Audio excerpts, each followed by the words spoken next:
Man, what was that qualifying, man? How did How? Leclerc manage that? Exactly how? Oh my god. I am disappointed with McLaren, but god damn, credit to Charles, man. Credit to him. Well done. Unbelievable. Unbelievable, man. From out of nowhere. Hi guys, welcome back to Red Flag Radio F1 YouTube channel. We are here to talk about what just unfolded in the qualifying session of the Hungarian Grand Prix. And honestly, it was one of those sessions that reminded us why we love this sport so much, man. When we walked into today, everyone had their money on McLaren. Norris and Piastri looked untouchable through all the practice sessions, and it felt almost certain that one of them would be lining up on pole. But then out of nowhere, man, Charles Leclerc delivered a lap that was nothing short of magic. A lap that silenced the doubts, a lap that reminded the world exactly why this man is one of the purest qualifiers on the grid. Charles Leclerc will start the race from P1 tomorrow, and finally, Ferrari got their first pole of the season, man. What are your thoughts? How are your reactions, man? It's unbelievable, man. I have no words. Absolute insanity, man. I mean, as much as it hurts for McLaren to not be on the pole positions, Q3 was just a sensation from Charles, and nobody could touch him. And man, as much as I am sad about McLaren, I'm ecstatic about Ferrari and Charles, because as you said, that lap was just pure magic, especially since he went on to say that this is not one of his tracks. This is not one of the tracks he enjoys. So I don't know what he wanted, man. If this is how it is, I guess when your back's against the wall, you do your best, right? So especially since Lewis did not do anything noteworthy, and I think Charles just came in clutch for Ferrari. So disappointment for McLaren, but massive congrats to Charles, an absolute barnstormer. Absolutely, man. No one was ready to see that. Even the F1 broadcasters were not ready. They were not showing Charles Leclerc lap, man. He was going faster and faster, and all eyes were on Lando Norris and Oscar Piastri. That just sums it up how amazing that lap was. And to be honest, McLaren was slow in qualifying 3. Their timings were not that fast, but still, man, you have to get that time, man, and be ahead of Charles Leclerc. You have been doing that from past 3 practice sessions, and the session where it matters the most, you didn't deliver. And full credit to Charles Leclerc. I'm not taking that away, but this was the lap that probably everyone will talk about for maybe rest of the season, probably the moment of the season for me. Absolutely. And equally, the fact that all this will be snuffed out tomorrow, because people have taken the lead go all the way from P3 in this race, so historically. So you know what, Charles will be giving the McLarens a toe going into turn 1, and we may well see another 1-2 for McLaren. But I mean, if this is what they're coming up with, maybe we see a magic race from Charles as well.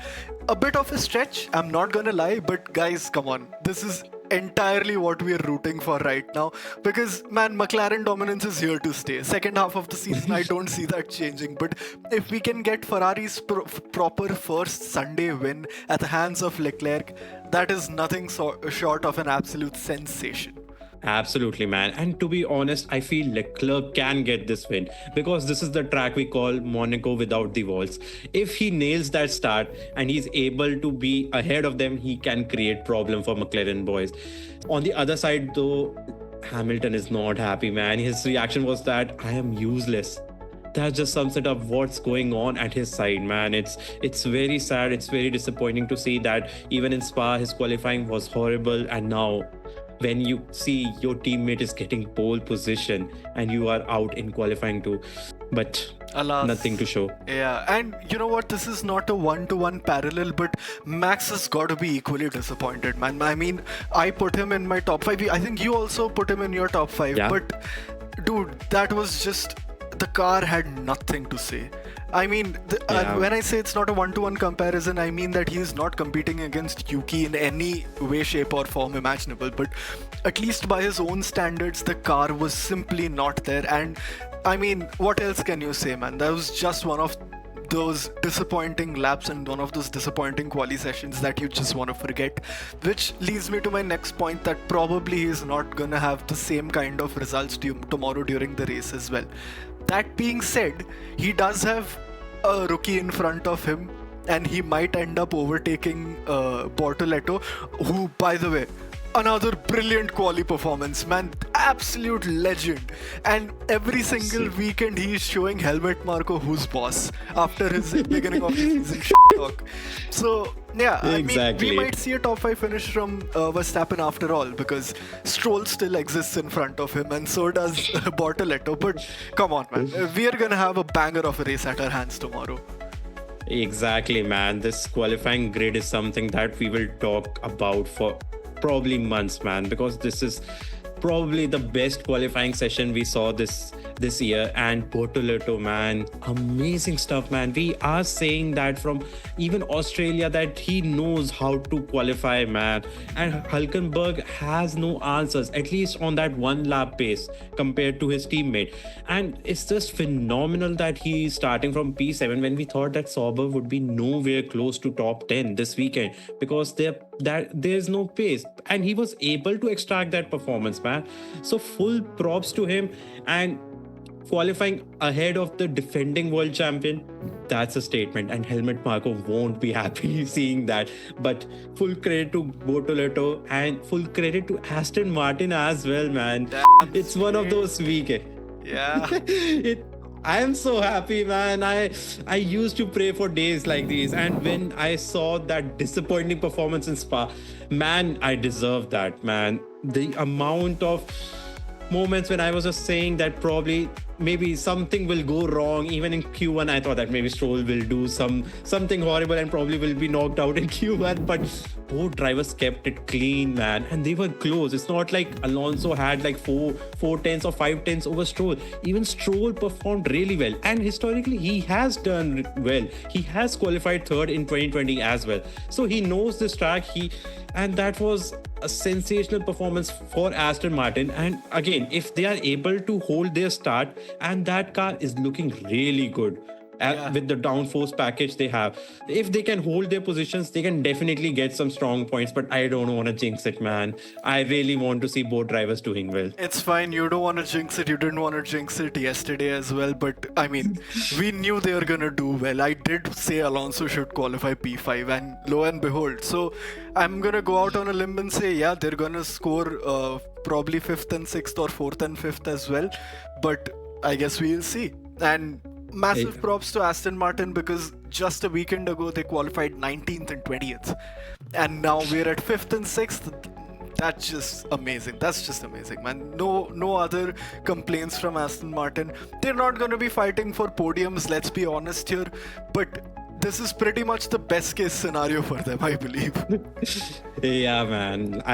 Sunday could be another day, but I hope it's the positive day. That's all I want. But I have to give props to Russell as well, because he qualified P4 and Mercedes was not looking that good. But when the temperature drops, you know Mercedes will find one way or another to be as close as possible to McLaren's. And he was there, man. There was that small possibility that even he could have been on pole position today, just by how close every driver was today, man. So phenomenal job by Russell. He always finds that way. We probably have to say it does nothing. P4, probably that was another case, but man, he deserves the credit for this weekend. Yeah, dude. The thing is, as you said, when the weather is cold, the drivers are hot. And even though Antonelli did get knocked out in Q2, he's in the place where he can battle his way through the grid to get a second set of points for Mercedes. Yeah, he also needs those points, man. We have discussed this multiple times now that he has been unlucky so far in last 7 races, except the one he got that podium in Canada. But another team we have to talk about is Racing Bulls. Oh. They are doing better than Red Bull in a way, man. But phenomenal stuff by Hajar and Lawson, and that's what they really needed as well. Absolutely, and if I'm not mistaken, Hajar is also one of the very few drivers that has made it out of Q1 every single race this season. So yeah, that's an amazing stat, man. He's another rookie, and now to again do better than the main bulls as the ancillary bulls, massive props, guys. Racing bulls, job well done. This is exactly what you need to do. Exactly, man, because we knew that Williams won't do much. And right now, the closest rivals, at least on points, were Racing Bulls. Absolutely. So, with that, I think we should wrap up our discussion and we should all hold our breaths for tomorrow's race because, man, if you didn't already get a glimpse or a trailer of it, we're gonna have a barn burner tomorrow. It's hard to sum up our reaction based on. We thought that this would be one of those qualifying sessions where, yeah, McLaren boys would be 1-2, but Charles Leclerc pole wasn't just fast, man. It was a reminder of why we watch this sport and why we love this sport, man. These unexpected moments that make your heart race and leave you in awe. But this is the race where everyone is fighting for that win, I feel. If anything goes wrong, other team would be there to pick up those pieces, and we are in for that thriller. We'll be back right after the race with our full breakdown, so stay tuned. Until then, keep the debates going in the comments because this one is going to be talked about for a while. Do let us know who do you think will win this race, and please drop a like if you haven't already. Subscribe to our channel, and guys, you know what we always say. When the drama hits, we are waving the red flag. Goodbye.